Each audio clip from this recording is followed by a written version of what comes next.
It's time to grade Aaron Rodgers' team. Green Bay Packers 2022 roster grades. Let's get right into it.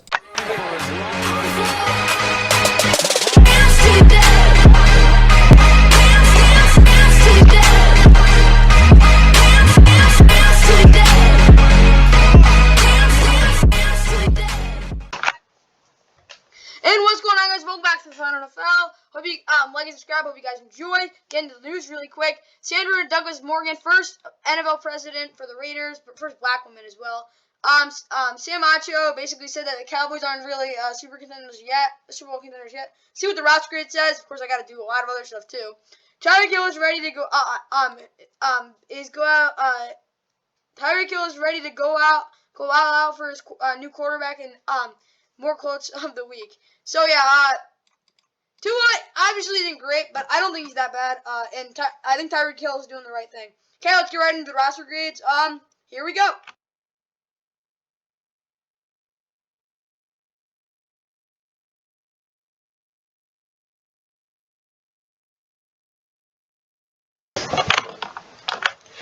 Okay, quarterback, kind of simple. Aaron Rodgers, love him or hate him.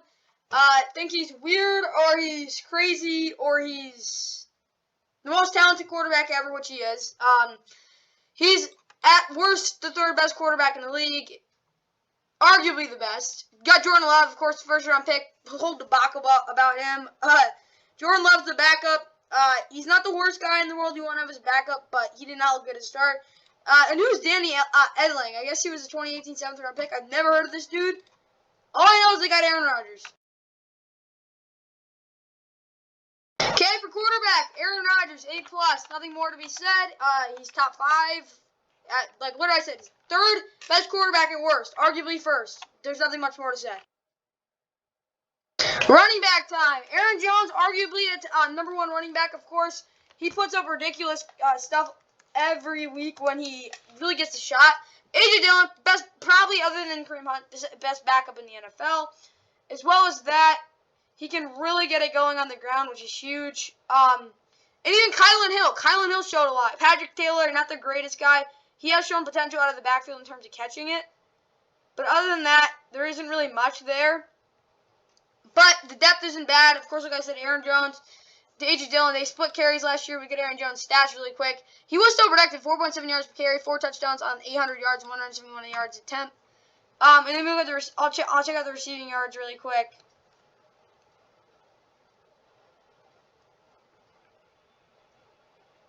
Okay, for Aaron Jones, let's see how many receiving yards he had. Aaron Jones had, what is it called?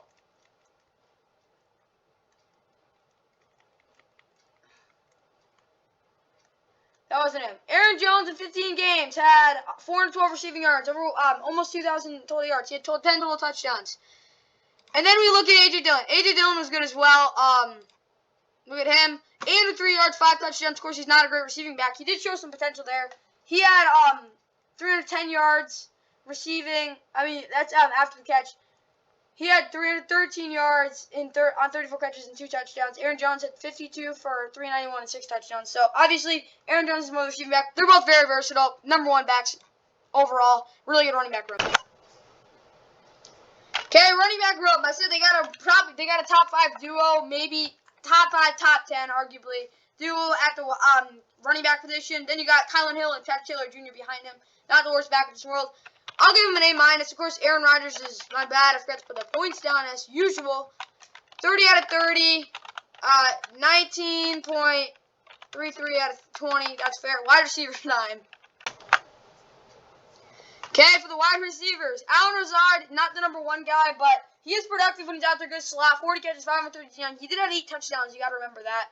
168 yak. He can make his play there. He is a good blocker as well. Only had 1 drop, so his hands have improved immensely. In total, 65.5 PFF grade. That's fair, though. He is not the greatest route runner. I do think he's a good player, though. Christian Watson, boomer bust. Good time you picked him. He's very fast. He's very lengthy, and he can make a lot of big catches. Doesn't have the best hands in the world, though. Got to remember that. He's not the greatest route runner. Kind of like a DK Metcalf in a way, except he's white, and he's arguably faster. Sammy Watkins, we know the narrative about him. He's going to have 5 touchdowns in week 1, over 450,000 yards. and then he's going to get hurt, and he won't be good again. We look at his numbers, though. He had 27 catches, 394 yards, only 1 touchdown on 49 targets in 13 games.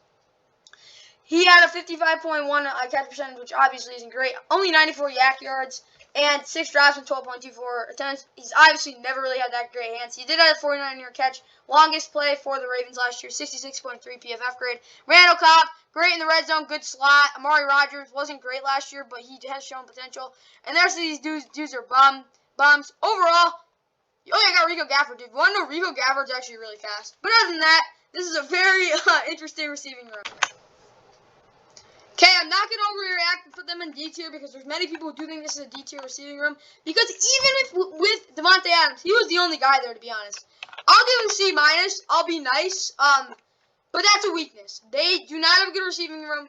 But like they have 4 receivers that I do trust, and not only that, I think Christian Watson will boom. And you got Aaron Rodgers. He makes the receiving room better.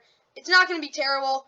I just don't think it's that great. That's just the truth about it. So that's 2.33 plus 9, 11.33 out of 20, which is obviously pretty bad, but they could be in D tier if I'm being completely honest. But I think they're better than that. Time for the offense. It's time for the tight end.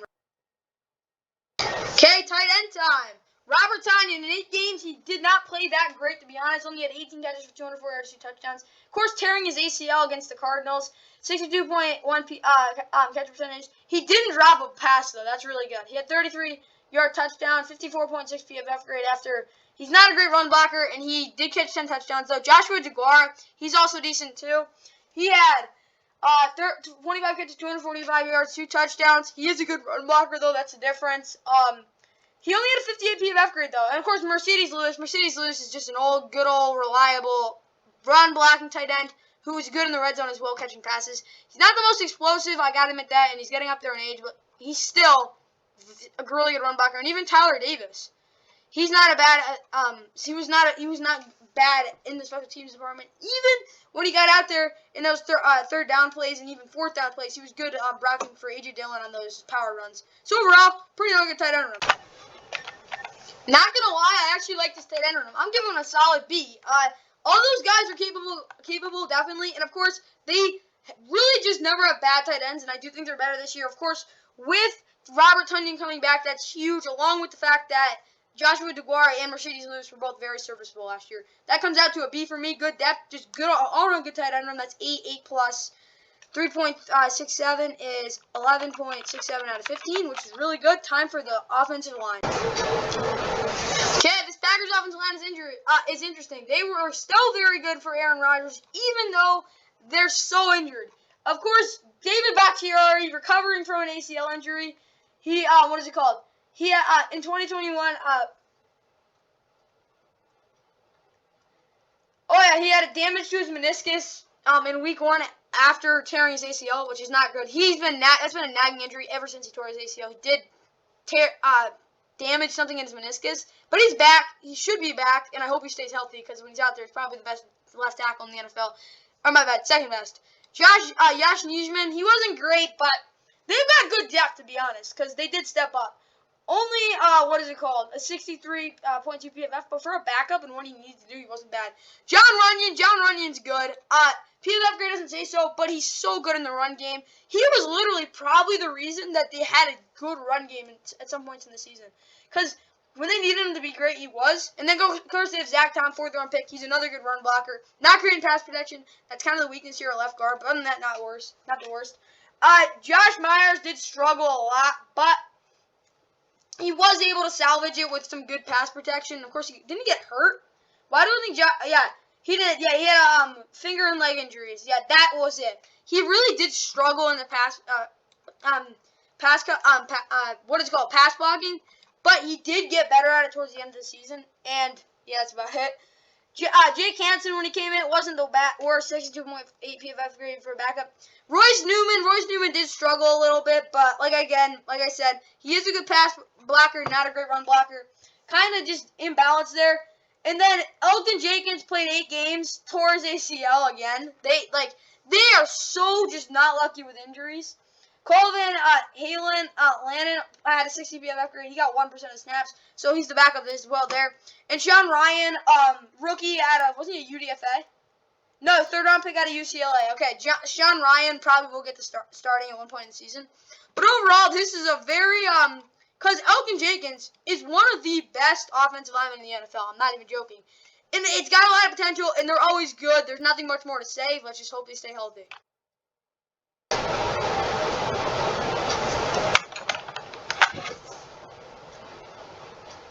Okay, I can't put this offensive line in A tier just for the fact that they could get injured, but they're always going to be really good, and as well, but, like, they weren't A tier. They weren't an elite line last year, just for the fact that they were so injured. And for that reason, there's that potential. That's why they can't be an A tier, but they're still a really, and I mean a really, really, really good offensive line. So that's 4 plus 8, that's 12 out of 15. Very solid. Time for the overall average. This actually works out perfectly. They come out to a B+, which I think is fair because they are a very good offense, but they're not going to be as good as they were last year. And definitely not as good as they were in 2020. They're going to be a good run game offense, though. That comes out to an 84 out of 100, which is B+ range. This is a really good offense. I just don't think, with that lacking the receiving core and Aaron Rodgers being who he is, I think this offense could definitely have some points in the season where there's a little bit of a lull. They're still going to be really good, and it's going to be really nice. But there could be a couple games where they just put up goose eggs. There's one game last year where they stunk it up. They could do that again this year. Okay, getting into the linebackers, of course, this is a 3-4 defense. So we're just going to talk about them guys in the middle. Very interesting. Devondre Campbell, first team All-Pro last year. He was elite. One problem with Devondre Campbell is he is a little bit too aggressive at times, but he's a very smart and very good in pursuit. Good in pass coverage as well, not great. Quay Walker's the reason they brought him in is to be a better being better in what is it called? Number 1 pass rush, number 2 he's very good in pass coverage. Number 3, he's decent in pursuit, and that's what they kind of need because you do have Devondre Campbell there as well. But this is pretty much money in the middle. Like, I'll just be honest with you there. And Bryce Smith and Rashawn Gary, I'm not supposed to be talking about a lot, but I'll be honest with you there. They really aren't that bad in terms of pass coverage that they need to do. B2. But Chris Barnes, solid. He was good in 2020. Ty Summers, decent backup as well. Overall, it's pretty darn good. What is it called? Linebacking. Okay, linebacking core. I'm gonna give this one a B+ again. I can't give it in the A range because yeah, you have an elite guy, presumably in Devondre Campbell, but we don't know about Quay Walker. That's the reason they're in this tier. And Quay Walker, I really did look at his film a lot, and yeah, he did have Nakobe Dean, but he was the more physical and the more established guy. To be honest with you, he was not as good in pass coverage as what is it called? Nakobe Dean, but he's still good in pass coverage, which is huge. That's why I give him a B+. That's 4 plus 12. 16 out of 20, really good. Time for the defensive line. Okay, Dean Lowry. Dean Lowry's okay. He's decent in the run game. He can get after the quarterback pretty well. 5 sacks last year, but nothing more than that. Kenny Clark, best nose tackle in the NFL. He is averages so much in pass. He's very underrated. Obviously, so much in pass rush, very good penetration. Jerron Reed from the Chiefs, he's been solid his whole career, really. Like, he can have times where he does get bullied a little bit, but other than that, he's fine. Devontae Wyatt, when he's on the field, he's a monster in both the pass rush and run defense. He's better in run defense, to be honest with you there, but other than that, this dude's a monster. When he's on the field, that's the one problem. TJ Slayton, oh my gosh. TJ Slayton, this dude was, like, burst on the scene for a couple games, and then he didn't, like, just disappeared. A little more consistency from TJ Slayton, and then we can say he's a really good backup nose tackle. Jack Helflin didn't play at all last year. He's a rookie, of course. UDFA out of Iowa. We'll see what he can do. The one thing I'm a little bit concerned, he wasn't that healthy at Iowa in 2020, but he is able to get after the quarterback, which is huge here at this defensive line. It's a good defensive line. Okay, this defensive line. Not gonna put him in the A tier. Yeah, you got the depth is like it's just unproven. They have 4 like starting caliber guys, and Dean Lowry really just is very underrated. But he is the guy you just worry about in the run defense. But other than that, I'll put him in A range. They have a really good defensive line. They have there's a reason they had a first round pick there as well. They've got a really good defensive line. You know what? I can't give them A, no, because there's a couple ones that are better than them, but It's a really good defensive line. Can I give him A? No. Because Dean Lowry's not that type of guy, and even Jaron Reed isn't either. So A- for them. I really want to put them higher, but I can't. 10 plus 4.33, 14.33 out of 15. Really not that much big of a difference other than the grade. Pass rush time. Okay, this pass rush, like I said, Devontae White can't get after the quarterback, but he wasn't very consistent with it. He is more of a run defender. But for this pass rush, Preston Smith, did he have like 9 sacks last year? Yeah. He's not the biggest impact guy in terms of getting sacks, in terms of getting like 15, but he's still a really good pass rusher. Rashawn Gary, he proved to everyone that I can be here and I'm really good. He is really good. That's just the truth. Typically, why can't I forget? Oh yeah, this guy, he had a huge play. What was it called? Who was it against? I forgot. He had a big sack. I need to check his game log because I do remember him making a sack. Oh yeah, it was against the Vikings. That's what no, not that. Where is it? Oh yeah, it was against Cleveland. Of course. Yeah, he had a huge sack on Baker Mayfield though. That was towards the end of the game. I'm like, who the heck is that guy? Great play off the edge there. And then Kingsley Kiki, his name's Eniga Bear now. I mean, my bad. This is not Kingsley Kiki. That's someone else. But either way, he was a 5th round pick out of South Carolina. This dude's good and is very inconsistent, but he's very raw as well. That's why he got picked in the 5th round. Other than that, though, Kingsley has a lot of potential. I'm going to call him KE. KE has a lot of potential. That's basically this pass rush. Decent depth. Good pass rush. That's just about it. Okay, this pass rush, B+. It's really good. They did lose Zadarius Smith. You got to remember that. When they had Zadarius Smith, they were A tier. Like, that's, like, without question. But I do think they have good, decent depth. It's not great depth, but it's decent. And even bigger, they do come up clutch as well as having the stats for it as well. And it helps out the secondary that maybe isn't the most, what is it called? Deep. They're not a very deep secondary. But either way, pass rush is pretty darn good.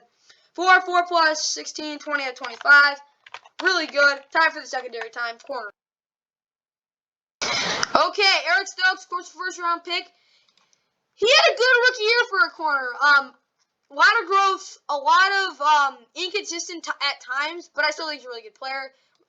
Jair Alexander, still top 3 corner. I have him at my number 3 probably. Rasul Douglas, huge breakout last year, was great. And yeah, it's basically he had what 2 pick sixes. The one thing I think he needs to be better in is man coverage, specifically press. If he gets better at that, he's good. His zone coverage is elite though. And then Sherman Jeans Charles, 5th round pick last year. He's got to step up without Kevin King there anymore. It's his time. Keyshawn Nixon, 3rd round, good special teamer. Probably is going to get to play though. And yeah, that's basically this cornerback room.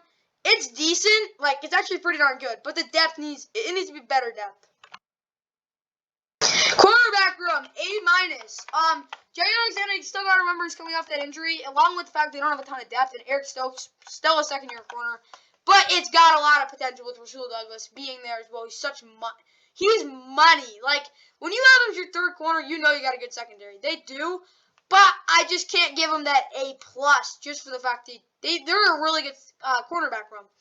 Because they have 2 guys that are legit, and then you got a 3rd guy as well with Eric Stokes, and even Jamar Charles. They just don't have depth there. That's why they don't go higher. Yeah, you could say, oh, you shouldn't be elite without depth, but they got 3 good corners. And you got 3. You can't really say they're that bad. So that's 15, that's 19.33 out of 20. Time for the safeties. Okay, for the safety run. Adrian Amos has been a Pro Bowl caliber, what is it called? Strong safety his whole career, whether it's making tackles. He does not offer you the most in terms of making plays, number 1. Number 2, being great in the box, but he can make tackles. Not great with TFLs, though. And then 3rd, biggest of all, he's elite in pass coverage. Darnell Savage. Darnell Savage is interesting. He is very overrated in terms of Packers fans. I'll be honest with you with that. He's not as great as you think he is. Because after last season, people actually thought he was the best safety in the NFL. In some people's minds, it's kind of crazy. Darnell Savage is good. He's just not that great. I'll be honest with that. He's been really inconsistent. You got to go into the film and you watch it. Yeah, his counting numbers, they're pretty good. He had 2 interceptions. I'll tell you his stats. Like, he had 4 interceptions, then 2 but you got to go deep into his stats. Not only stats, but you got to watch him play. He is a little bit of aggressive. I got to admit, he doesn't make many coverage busts. It's just the fact that he does miss his assignments sometimes. With that in mind, they have no backups like Vernon Scott. Who the heck's Vernon Scott? Exactly, TCU. Didn't play any at all. Even Sean Davis. Sean Davis didn't play at all. I remember this dude yet. This dude has potential. I got to give him that. But other than that, they don't have much depth. They have a couple good safeties. Like, I will say Darnell Savage is good. But it's kind of concerning when you just don't know how good they really are. I'm being honest. I'll give him a B. Like, because Darnell Savage is good. He's not elite. He's not top 10. He's probably, maybe you can say top 15. They have no depth, though.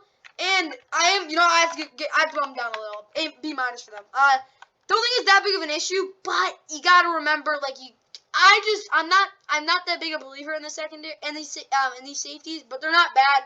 There's no depth. That's the problem. But if Sean Davis can step up, I think they've got at least a decent safety room. But there's no depth, and Darnell Savage being a little inconsistent at times is a little concerning. That's why I have to give it a B minus, which is 3.33 plus 12 is 15.33 out of 20. Decent. Time for the overall defensive average.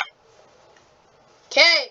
The defensive average comes out to a B plus and an 85 out of 100. That is at the range of a B plus. I want to put them in the elite tier, but I gotta admit that safety room is a little concerning. And the way the Packers play defense, they're never elite, like really an elite defense. Which always, like, of course we have the tier ranking as well. That's more important, but I can't say the Packers with a straight face are a B plus or anything higher than a B. They're not an elite defense. They're a really good defense. They're just not an elite defense. Time for the special teams.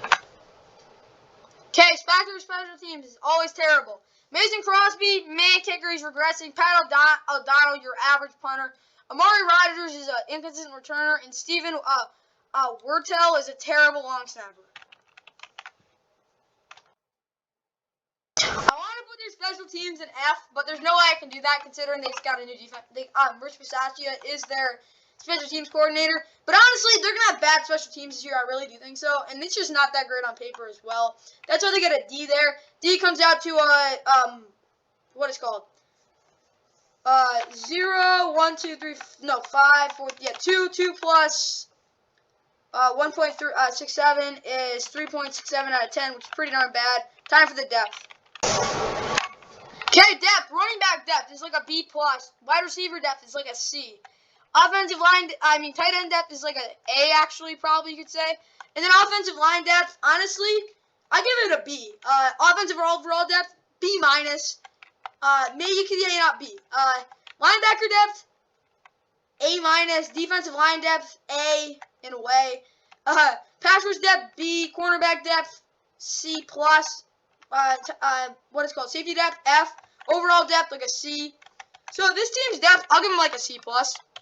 It's decent depth, not the worst, not the best. They always find guys to work out though, so that's good. That comes out to 15 out of 25, which is decent. Time for the overall grade in points. Okay, A minus. That's what it comes out to. 180. 88 out of 235. Which is what it actually comes out to, which is huge. I'm gonna check really quick just once again. So we got 85 plus 84 plus 3.67 plus 15, and that gets us to 189. Never mind, it's 189. And that could be, yeah, never mind. Yeah, that makes sense. 189 out of 235, which is an A minus roster. That's fair. They have a really good roster. Packers fans, don't be worried. It's still going to get the #1 seed. But you're going to lose to the 49ers in the playoffs. Hope you guys enjoyed, guys. That's the Packers 2022 roster grades. Got another one coming tomorrow. Hope you guys enjoyed. Like and subscribe. And see you in the next one. Empty backfield. Pressure. Heineke is jacked. Down he goes. The